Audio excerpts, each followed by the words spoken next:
Hello, folks. I'm David, and this is From the Hip podcast. We're sponsored by the Covenant Studios. As always, we're shooting in the beautiful Say What podcast studio. I've got an interesting young lady with me here today.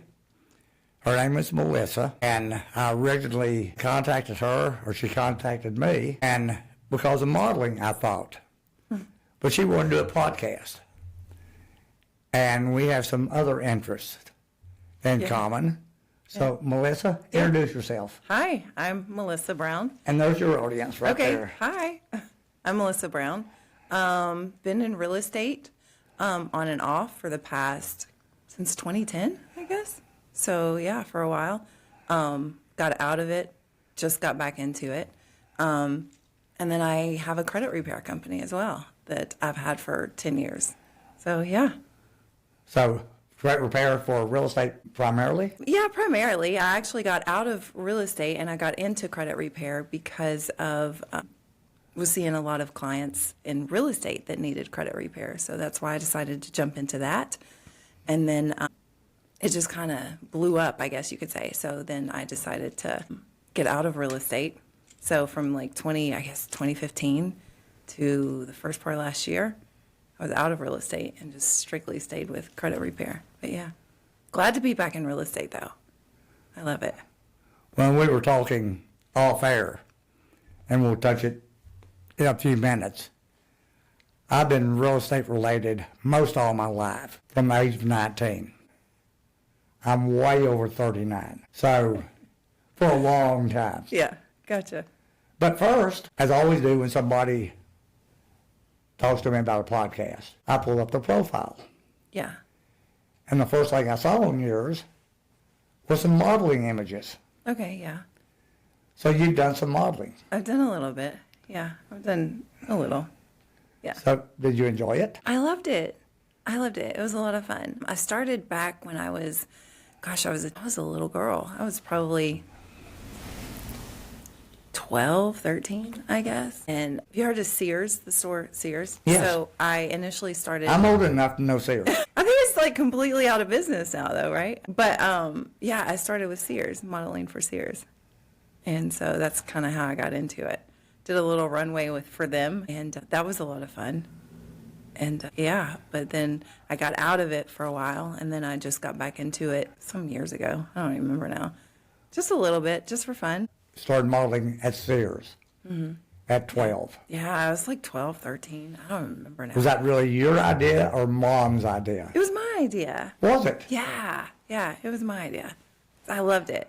I wanted, like, when I grew up, I wanted to be a model. So, model or a singer, right? So yeah, I was like, so I was actually my grandmother that decided to get me into it. And I don't know how she did it, but yeah, did that for a little while. It was fun. It was a lot of fun. Because I've had a lot of people say, oh, I've been modeling since I was 5 or 10, whatever the number is. Mm-hmm. But normally it's because Mom sees the ad or whatever it is. Yeah. And says, oh, my daughter's so beautiful, she's got to do this. Yeah. And gets, in hand in tow and carries you down and, lets you audition, so to speak. Yeah. You know what? I was actually in, what are those little shows for little girls? Like, I was like 3 competition shows. Beauty pageant of some kind. It was a beauty pageant. Yeah. And so I think it was my grandmother, or maybe my mom, got me into that when I was like, I don't even remember that though. I was so young, 3 or 4, something like that. When I first started photography, back in 71, 72, long time ago, we shot a lot of beauty pageants. Okay. The Miss HEB, the Miss Texas. We were the official photographer for Miss Texas. And, which was great for, a 19, 20-year-old guy. Right. Right. It Right. wasn't a bad gig for me. Right. And I dated a couple of girls in the beauty pageant. And my first wife had been in beauty pageants and was Miss Transportation and whatever else she was. And people were amazed when they saw my ex-wife and my current wife now. Mm-hmm. They say, she's so beautiful. And I'm thinking, what do you think, we'll marry an ugly woman or what? Right. You know. Right. I guess it's because they see me. That's, and stop. surprised that, you know. That's so funny. You had that charm, though, I assume. So, yeah. I don't know what it It was. was the charm. We'll say that anyway. I'm charming. That's so funny. Yeah. You've been back modeling a little bit? A little bit, not a lot. Not a lot. I'm so focused on the real estate, and I'm so focused on the credit repair business. Just rebranded my company. So I've been really, really focused on those two things. That the whole modeling thing is just, I just kind of... That's if you have a break and somebody mentions it. Like that'll be fun. Yeah. But it's not like, it's definitely not a top priority for me. Okay. Just for fun. So the priority is modeling and credit repair. Credit repair and real estate. Yeah. Yeah, real estate. Yeah. I'm sorry. Yeah. So I'm looking at you and I'm thinking modeling. Yeah. So that's my charm. There it is. Yeah, it's coming out. Yeah. That's funny. Well, I was telling Melissa off camera that I was in real estate for a little bit. Mm-hmm. And when I told her what year I started, Yeah. she thought, damn, they had houses back then? I did not. No, maybe that was Glenn. Maybe that was Glenn. Oh, my goodness. That's too funny. So, Yeah. how far are you into it at this point for real estate? Well, again, I got in 2010, got out in 2015, started the credit repair business, and I just got back in the first of last year. So the Now, first when you got out of it, 2024. did you keep your license active? For a minute, yeah, and then it expired. And then why it took me so long to get back into it is because they were like, well, it's expired for X amount of years, so you're going to have to go take the state national exam again. I was like, do I want it that bad? Like, do I really want it that bad? And finally, like the first of last year, I decided, you know what, I kind of do, because I miss it. I loved real estate. So Was it the people? no, not necessarily. I mean, you know, the people are great, but just the whole, I do like helping people. So that was a huge aspect of it. And then just seeing the beautiful homes and that kind of stuff. It's a lot of fun. It's a lot of fun. It is fun getting to know different people, different people's personalities. Yeah, I love it. It's a blessing to me, I think, you know, to be able to help people get into their first home. I love seeing them close. That's such a joy for me. Such a joy. So, yeah. Well, to be honest, I got into it at 19. I got my license. And I sold, as an agent, one house. Okay. And that's how I ended up in the courier business. Okay. And I listed one house as an agent. Okay. And I hated the sales part. I Really? like people, but I hated the sales part. They come in, we're looking for a one-story, 3-bedroom, 2-bath, 2-car garage, and I'll use today's numbers, $200,000 or less. It's got to be in the HEB school district. Needs to be a big yard, and we want granite countertops. Okay? Yeah. That's our criteria. There's 2 on the market. So you take them out and show the 2. Yeah. And they said, well, we saw this house over in Grapevine, that it's a 2-story. It's a different school district. Everything different. I know. They want to go see that. Yeah. No, I don't have that kind of patience. Yeah, I gotcha. Okay. I mean, I just couldn't stand it. Yeah. Yeah. And so I ended up buying houses that needed some help, fixing them up, and selling them. Yeah. Investor of sort. A flipper at the time. Okay. And a partner came to me one day. I was 19. He was another agent. Had some friends selling a house. Mm-hmm. And it's in an area just east of here, over in Euless, known as Midway Park. All little 3-bedroom, 1-bath, 1-car garage, frame houses. Okay. And he said, David, they want 17,000 for it. Mm-hmm. It'll sell for 19, but it's going to need a little work. I bet we can buy it for 15. Mm-hmm. They're friends of mine, so I can't buy it. But if you'll buy it and do the work on it, I'll put up the money. I said, okay. Not a bad deal. So we bought it. Okay. And I painted it and did all kinds of different things to it. Took me about a month, 6 weeks. And we sold it, and we made, I don't know, $1,500 a piece. Okay. And a week or two later, I found a similar house for sale. What I was good at, because I didn't have any money, I'm a good negotiator. There's always a deal to be had. And I was good at striking a deal that worked for both parties. Okay. And I'm a good scout. I can find properties. And we started doing a lot of that. A lot of that. Nice. Nice. Sounds like you would have been really, really good in real estate, though. I would have been. Yeah. I was. Yeah. Back then. Yeah. But then I got burned really, really bad. Okay. And lost lots and lots and lots of money. And I'm gun shy. Yeah. Yeah, that can do it to you. Yeah. Yeah. But I was good at it, and I enjoyed it. Mm-hmm. Yeah. And I was really good at negotiations. Okay. Nice. Yeah. Nice. There's always a deal to be had. Yeah, for sure. You know, if somebody wants to sell something and I want to buy it, Yeah. we can work things out. Yeah, for sure. For sure. Finding that, like, common ground, so to speak. What Like, what I think happens to a lot of real estate agents,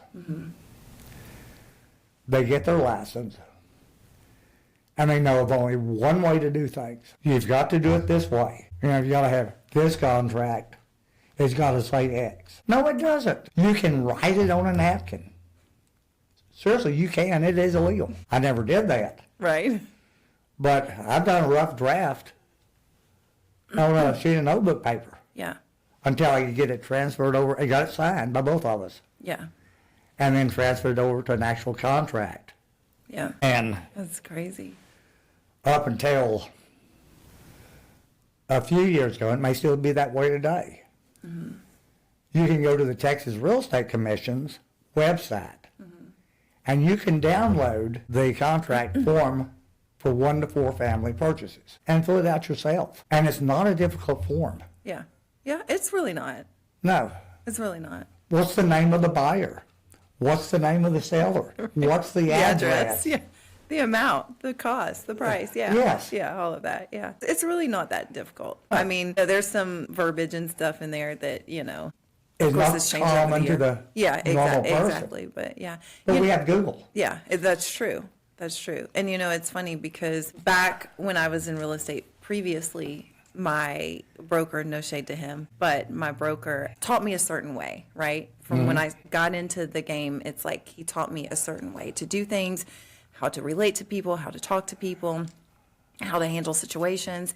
So I learned that. When I got back into real estate, things were totally different. And it's like, you know, I had to basically unlearn everything that he taught me because I realized that what he taught me wasn't necessarily, I'll just say it wasn't beneficial for today, you know? I'll say it like that. Well, give me an example. Oh, gosh. I can't even think of it an example right now. There was so much to it. It was the whole aspect of real estate because I was new. I was brand new in it. So everything that I learned, again, how to talk to people, what to say to people, how to let people go. For example, I would let people go that maybe I shouldn't have let go so quick. Potential clients. Potential clients that were actually buyers because it's just like very cut and dry. And I was taught to be very cut and dry. That today I've learned how to have more patience with people. And And so the second Things didn't change. The methods for the selling part changed. Yeah, oh yeah. Yeah, that part. Yeah, Yeah, definitely. yeah. Had to. The techniques. Yeah, oh yeah. I had to unlearn everything I was taught about that. Everything. Don't forget it. What I was taught back then? Yeah. Okay, why? Why do you say that? Well, and I don't even know what you were taught, Yeah. Yeah. but you may find that in some cases, since you know that from back then, Yeah. it may come in to be helpful. I went to a seminar with a guy by the name of Tom Hopkins. Okay. Have you ever heard of him? No. I went to this seminar in 73, probably 74. And he was one of the top agents in the country.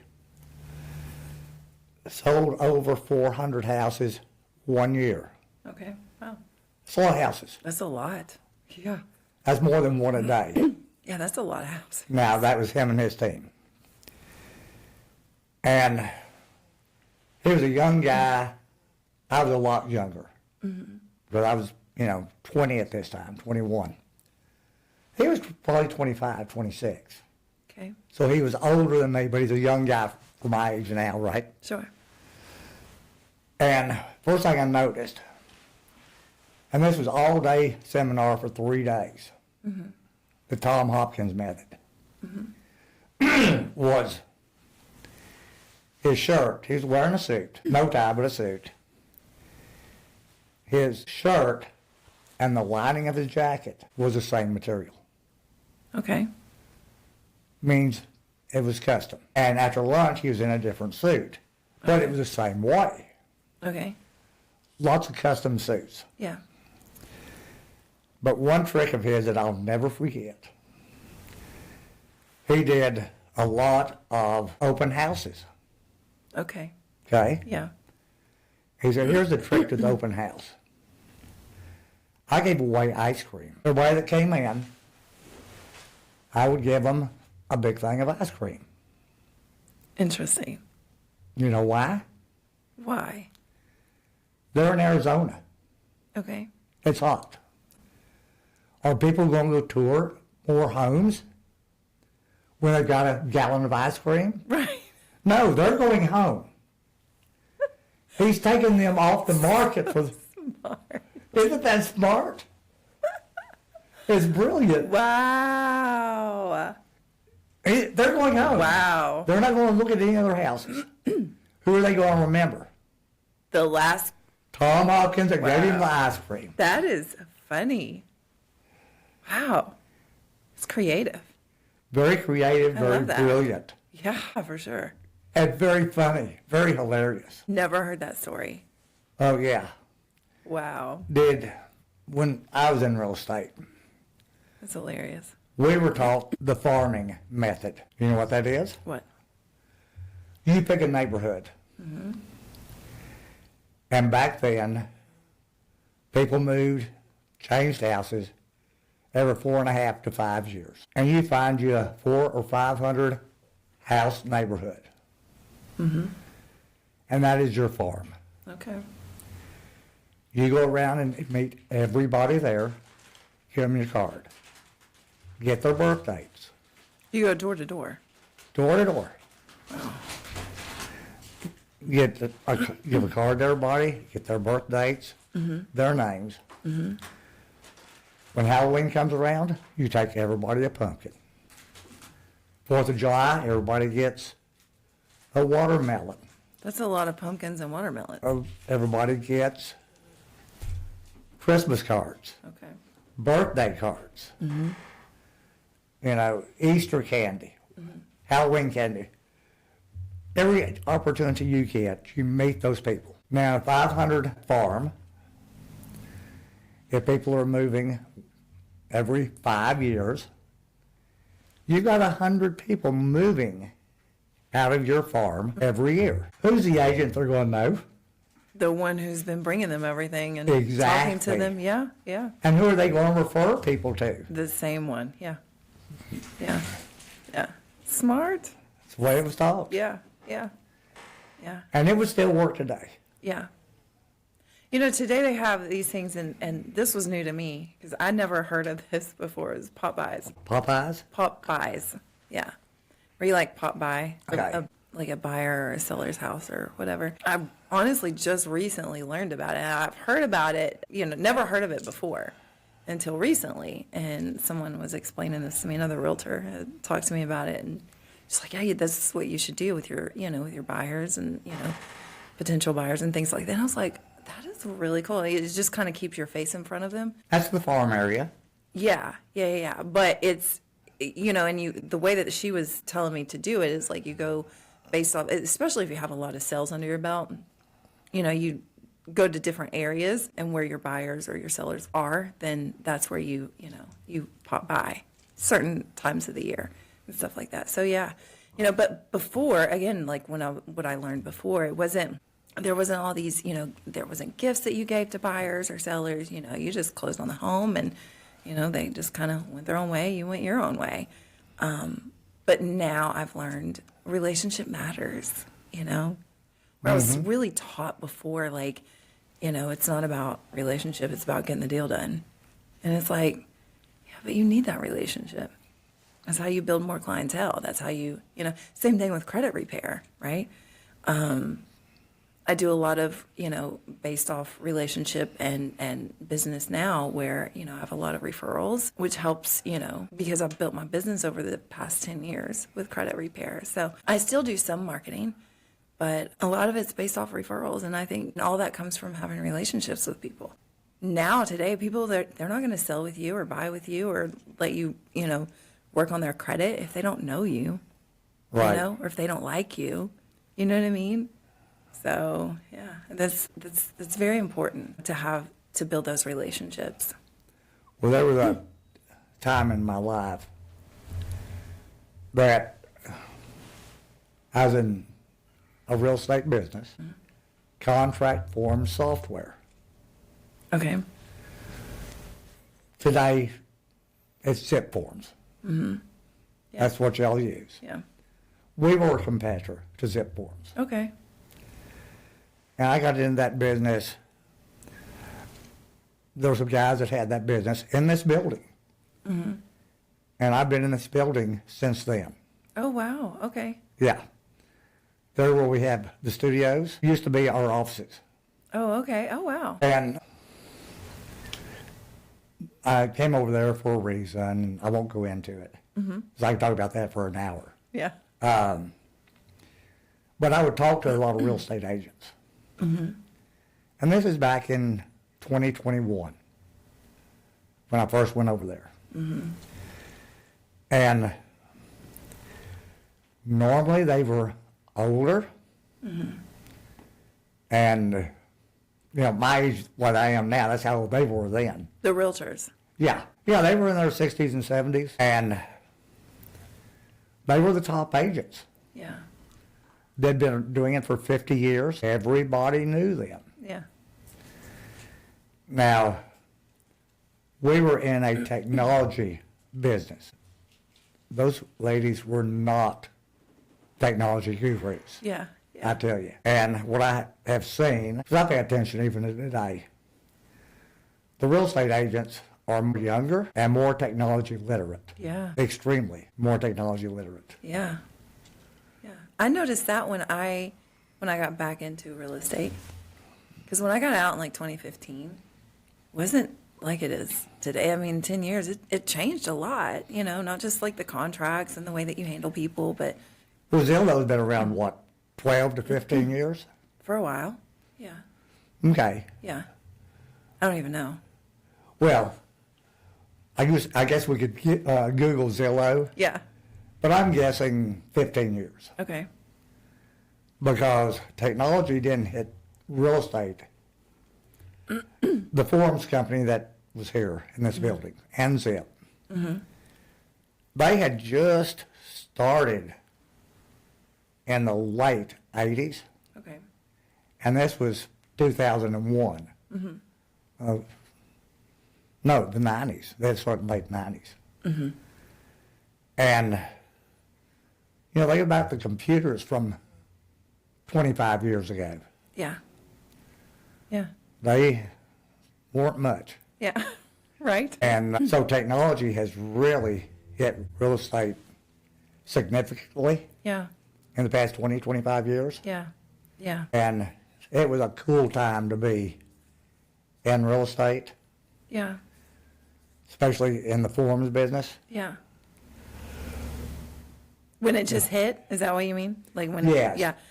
For one example, in the contract forms business, little company that was here was the first one to enable email of contract forms software. Oh, okay. Okay. Okay. And I brought that over in 2001. Okay. Wow. Electronic signatures were signed in October of 2002. Okay. It's only 22 years ago. Yeah. That's when Clinton signed the act. We had it in the software in January of 2003. Wow. Nobody else did. You're educating me. This is There interesting. was no digital. There was no Adobe signatures, Yeah. or who's the other big one I just signed with them the other day?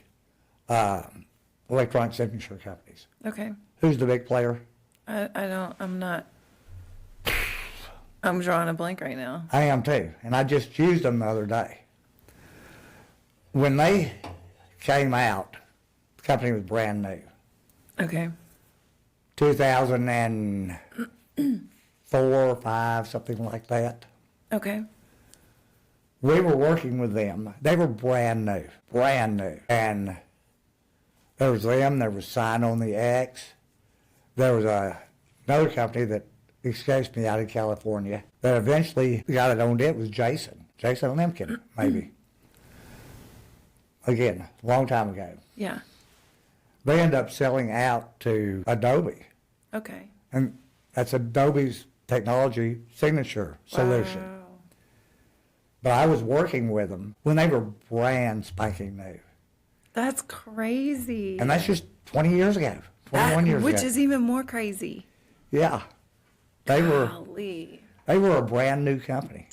That is wild. It was Inman News, which was a real estate news online Yeah. organization. Yeah. They had an electronic signature consortium. I was a member of it. That's how new that was back then. It was, Like 0203. yeah. Isn't that wild how much it's grown? Like, How much has changed? Lee. Yeah. Because when we had the electronic signature for the forms, we had a special digital pad, Okay. you know, legal size, Okay. that you put the form on, and you signed it with a special pen. It's so crazy. Oh, it was. Yeah. Yeah. That's so But crazy. trying to tell real estate agents Yeah. who were in their late 50s, 60s, 70s Yeah. how to use that. Yeah. Do you think that's why, like, I mean, there are some older real estate agents in the field still, right, in the game, but do you think that's why it may have flipped so much, why there's more younger, like the younger generation now? There's a lot of young people in real estate now, a lot. And I'm like, man, can I keep It's changed because of the technology. And who are the technology adapters? the younger people? It's younger people. Yeah. Excuse me. You know what was so funny? I realized, too, when I got back into real estate, how much social media marketing is just, it's crucial, to market on social media. Facebook, Instagram, YouTube. TikTok, all of it. All of it, right? And when I was in it before, I would post pictures of houses or whatever, but that was not where I got business. I wasn't big on social media. Maybe I'd get on there for little personal reasons, to say hi to family or whatever it is. But not for a business. Now it's like it's blowing up with. It's required. Yeah, it is. It really is. So I'm like, I'm learning to do, social media content now.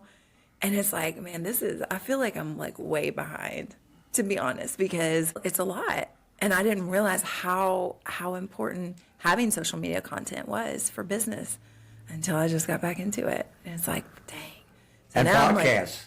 Podcasts, yeah. They're huge. Is new. They're huge. There's a bunch of them. Yeah, there are. There are. But the best is this one here, folks. This one, right Y'all here. come here. Yeah, for sure. No, technology has exploded in all industries. And look, a requirement. Yeah, it is. It is. Podcasting is new for me. But technology isn't. I've been technology related for 25 years in one form or another. Since 2000, huh? Before that, Man. back in probably 89, 88, Okay. I was in the courier business. I owned a courier business Okay.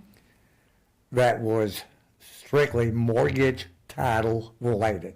Okay. We did Interesting. all the mortgage and title work in the DFW area.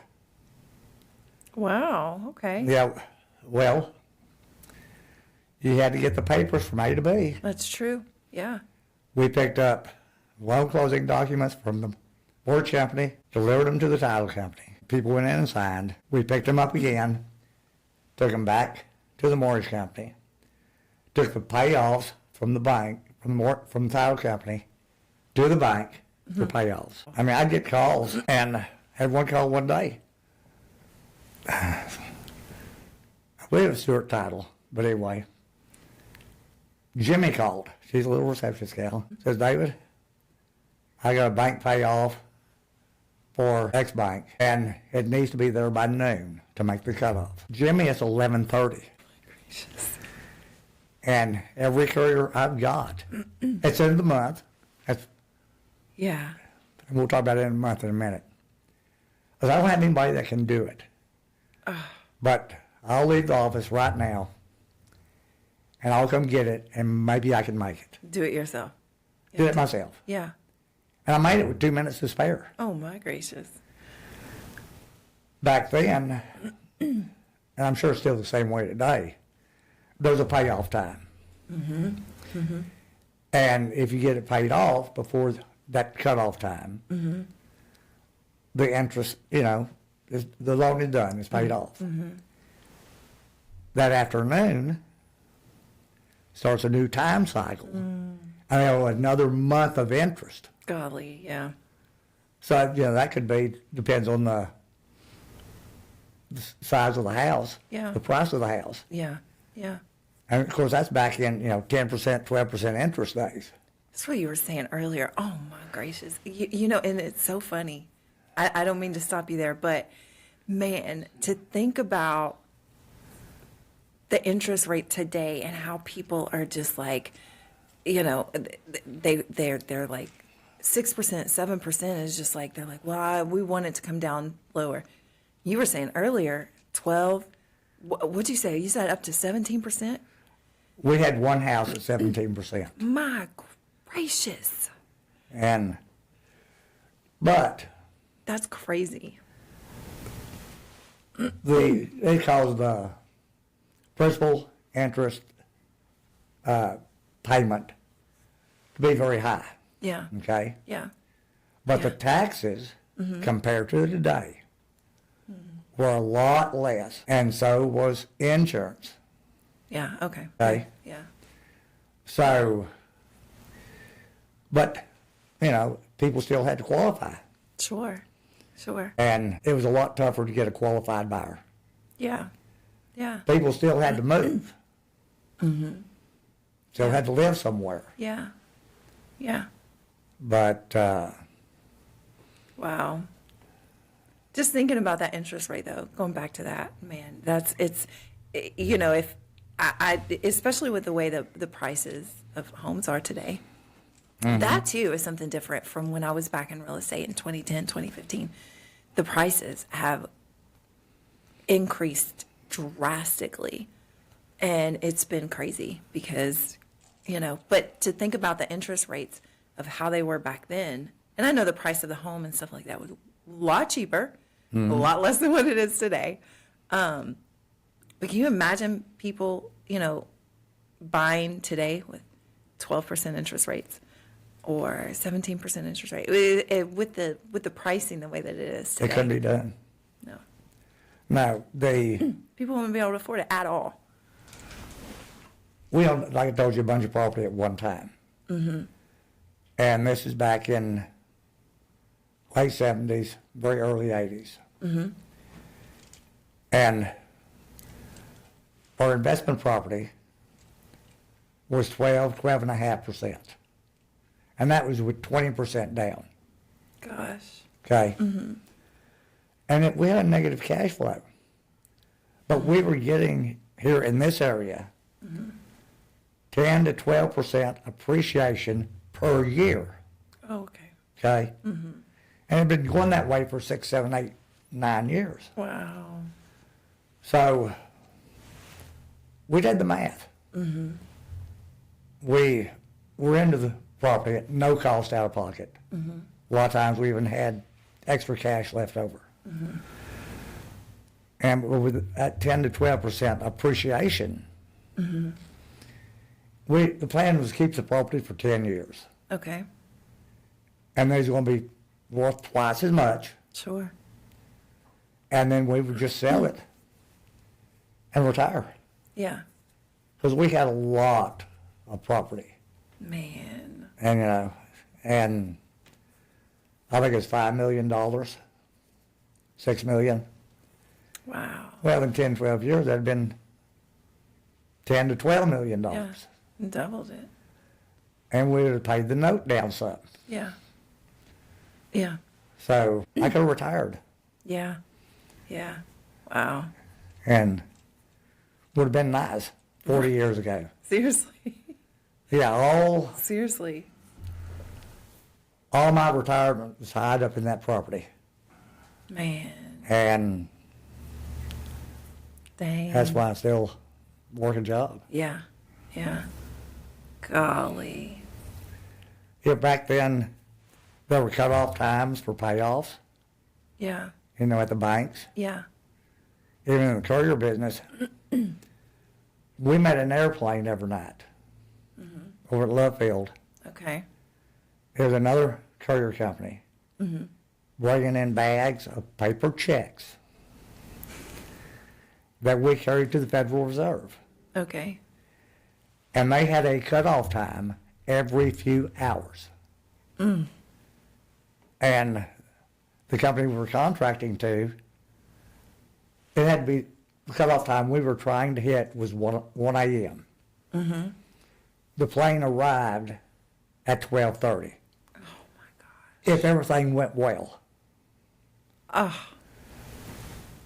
And they said, we'll pay any tickets you get. So you had to fly. You had to fly. Like. And it's not but 4 miles. Oh my gosh. Now, fortunately, Wow. that time of morning back then, a lot of times the red lights were blinking, so you just stopped and went, Yeah. Yeah. Yeah. Yeah. Oh my gracious. And you pulled into the Fed, card let you in, you went up, you time stamped it, Golly. and if the time stamp was, Yeah. prior to the 1 o'clock, Yeah. but then rates were high, and a little kitchen-sized trash bag full of checks, Yeah. that could be $30 million. Man. That's And crazy. at that interest rate, that's why, because the bank got credit as soon as they time stamped it in. Okay. Okay. And it was enough to pay somebody to fly a plane from Wherever. wherever Yeah. into DFW and to pay us to run it to the Fed. That was necessary though, back before, the computers and all of that. I mean, how else would you get stuff from point A to point B, Yeah. in a quickness. It's not digital. So, so you had to get it from point A to point B somehow. That's crazy. Today people wouldn't have a clue. That'd be mind blowing for some people. Would be like, oh my gosh, what am I going to do? If I tell you, Melissa, I'm going to buy a house, what all do you know about me? And folks, she's only known me, let's see, what time is it? 45 minutes. Yeah. Okay? Yeah. So I just met her. Yeah. What all do you know about me? What all do I know about you? I said I'm going to buy a house. Yeah. Okay. What do you know? I know you've been in real estate before. I know you know what you're doing. I know you know what we're talking No. about. If I know you're about to buy a house, Okay. here's what I know. Yeah. You're probably going to get a loan. Okay. Okay. You're probably going to get a home inspection. Yeah. I know you're going to get homeowner's insurance. Yeah. You may want a home Nice. warranty. Yeah. You may need a pool service, or you may want a pool. Yeah. Okay? You're going to get a pest inspection. Yeah. Those things, the list goes on and on. It does. And Yeah. we had, back in the software forms business, we built an app back then that you could get all those things at one time. Nice. Nice. Nice. And it all keyed off of the contract.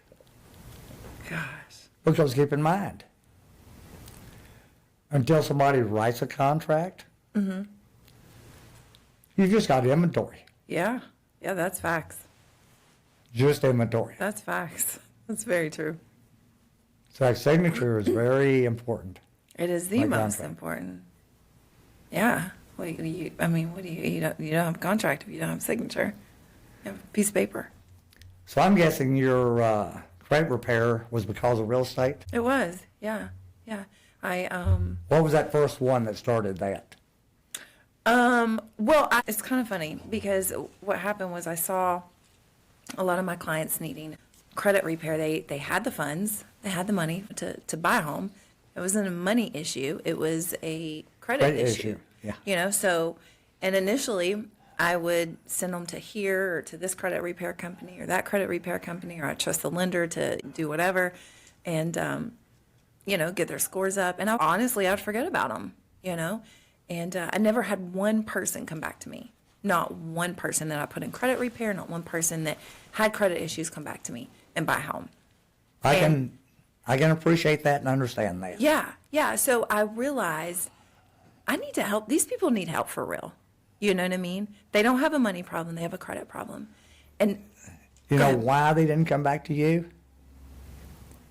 I think a lot of it was because they didn't finish up in the credit repair, or they didn't even start. Both of those? Mm-hmm. And you didn't handhold them.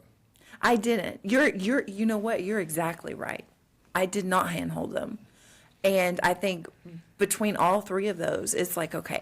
But there were some, I will say, there were some that I would follow up, and they never got out of the credit repair. Like they weren't successful in it. And I'm like, why? Like, what's going on, They didn't want to be successful. Maybe that's what it is. That could have very well been what it was. But I was like, I need to help people more. Not just help people get into homes, right? I can do that. I got that. I'm good with that. I'd been in the business for 5 years at this point. But I'm like, I really need to help people. So what more can I do to help people? And that's when I was like, the credit repair. This is what people need, and as far as real estate's concerned, the most is the credit. So let me open up this company. My credit was shot at that point, right? Like I'm honest. Like I was in real estate. I know credit was like You were your own best customer, right? I had to be, yeah. But I started out with myself. I'm like, I'm going to do this. I'm going to work on myself. I'm going to see if this program works. And if it does, I'll offer it to people. So I did that. And I was in it for probably 5 months, I guess. Realized, hey, this is really working for me. So let me offer it to people. And I did. And I had people just coming left and right. Some people were coming not just because they wanted to buy a house, but because they just wanted better interest rates or, better, A car note. yeah. So I had Let's plenty. pause again. Okay. We're going to come back. Okay. Tell us about Melissa, and why did Melissa need credit repair? Oh gosh. Well, when I was younger, I just totally shot my credit. I did not care about credit cards. I didn't care about paying them off. I had a very broke man, poor man's mentality and mindset, right? Which And- is? Which is I just, you buy it now, maybe pay it later. Maybe. Always getting loans, always. So yeah, my credit was shot. I had credit card debt. I actually filed bankruptcy back in, gosh, I don't want to say when, but it was a long time ago. Okay. You don't want anybody doing the math with the age. I know what it is. You women are all alike. Right. So, but yeah, it was before I got in credit repair. I filed for bankruptcy, and still I shot my credit even after that. But I realized the importance of it with helping people. I'm like, okay, let me work on me first. Okay. And we can go back to where you were, because I just wanted Yeah. them to know the story of why you ended up in that business. Yeah, I had credit card debt. I got too many loans I couldn't pay back. I just got too far in debt, Situations happen, life happens, and it does. But the problem is you have to prepare for those life situations, instead of, it's better to, how do they say it? It's better to be proactive than reactive. So it's better to prepare than have to react to the situation. So you always have to have like a rainy day fund. And I didn't have that, and when the Dave storm Ramsey. comes. Yeah. I mean, when the storm comes, sometimes it comes and it hits you hard. But yeah, so I got in, so I worked on my credit, and then I opened it up for, for people to come, and they just kept coming. So that's when I was like, you know what, I'm going to focus solely on credit repair and helping people's credit.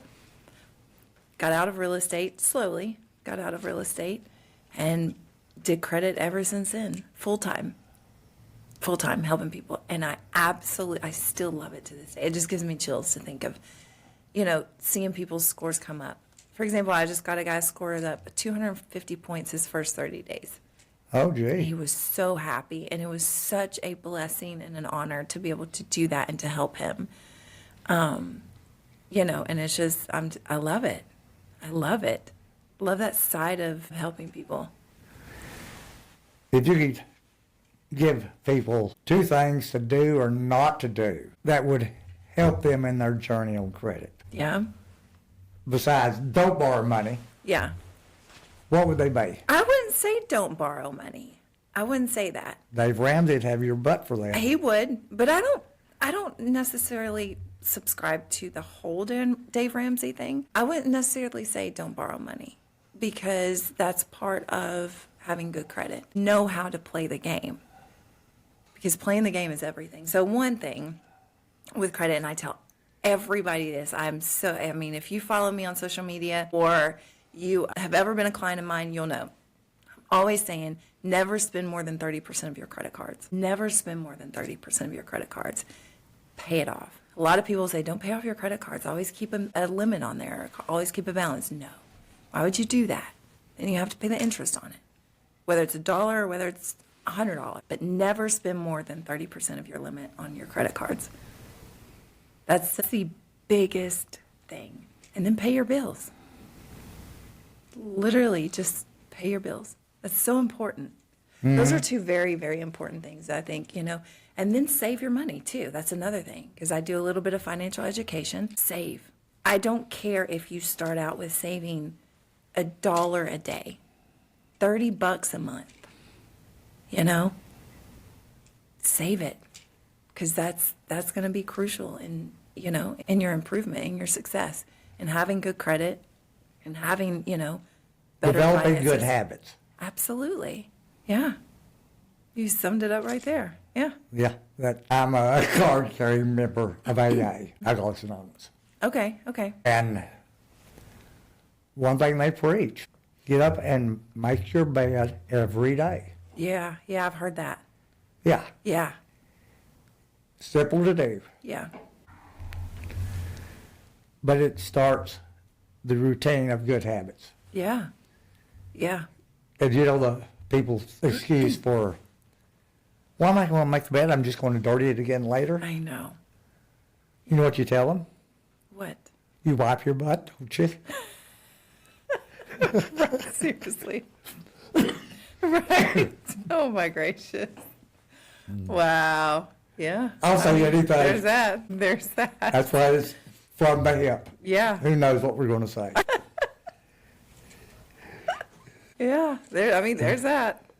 So you still do your credit repair? Oh yeah. Yeah. I just rebranded my whole company. Started with I had one name, it was America's Best Credit Solutions.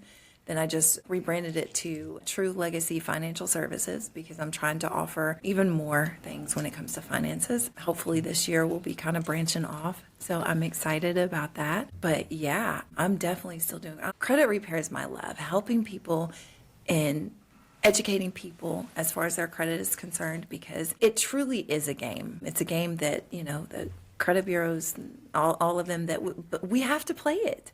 You know, because people typically don't have $300,000 sitting around to buy a house, or even, you know, $20,000, $30,000 to buy a car. You know, so you have to play the game. It's just knowing how to play it. You know, and one rule of thumb is not to not get loans, not to not have credit cards. Know how to use those credit cards.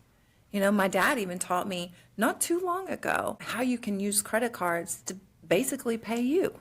You know, you can earn points and miles and things like that if you use the credit card wisely. And the credit card companies, they're banking on people that don't. And that's where they're getting all that money to be able to help the people that do use the credit cards wisely, is from the interest rates and stuff. Well, I know several people that have certain credit cards because it has the best mileage, for an example. Yeah. And they charge everything on it. Yeah. They pay it off every month. Yeah. But they take a free vacation a couple of times a year on the credit card. That's using it wisely. Yeah, because they get, you know, free miles, free hotels, free everything. Yeah, and they probably have good credit. Yeah. Yeah. 35% of credit scoring is payment history. So you making those payments on your credit card, whether it's the minimum payment, if that's what you have to start out by doing, or whether it's you pay it completely off, you know, making those payments and getting that payment history. Consistency. Yeah, it's huge. It is huge for good credit. Just like consistency on paying your bills. Yeah. And it's consistency on posting on social media. Yeah, that's hard for me. Golly. That goes back to what we were talking about, the whole social media thing and social, you know, the content. And it's like, man, I'm learning though. Well, I'm learning. I've hired a gentleman to do posting for me Yeah. because between the studios, you know, 3 of them, the podcast and the 2 photography studios, Yeah. and a full-time job, Yeah. and an old man. Yeah. Then, You're not that old, stop. oh, yes, I am. Yes, I am. Right. You know, it's just a lot to do. Yeah, for sure. For It's sure. a lot to do. Yeah. Well, tell everybody how to get hold of you, Melissa. Well, there's several ways. The biggest way is probably go to my Instagram page, Melissa Ann Brown 1. Follow me there. Okay, now say it slowly and spell it. Slowly. Melissa Ann Brown 1. MELISSAANNBRO. That's probably, I'm also on Facebook as well, Melissa Ann Brown. And then, of course, I have the True Legacy Financial Services Facebook and Instagram page. But typically my main page is where I'm going to be most active. And I do answer my DMs when it's business related. And so, yeah, that's primarily. You can also go to truelegacyfinancialservices.com. It's my website. for credit repair, or realtormelissabrown.com for real estate. Well, folks, we're going to end it here. And then her and I are probably going to talk more off camera. Yeah. All good, juicy stuff that y'all can't hear. Y'all aren't old enough yet. All righty. Thanks, and come back and see us next week. Yeah. Talk to you later.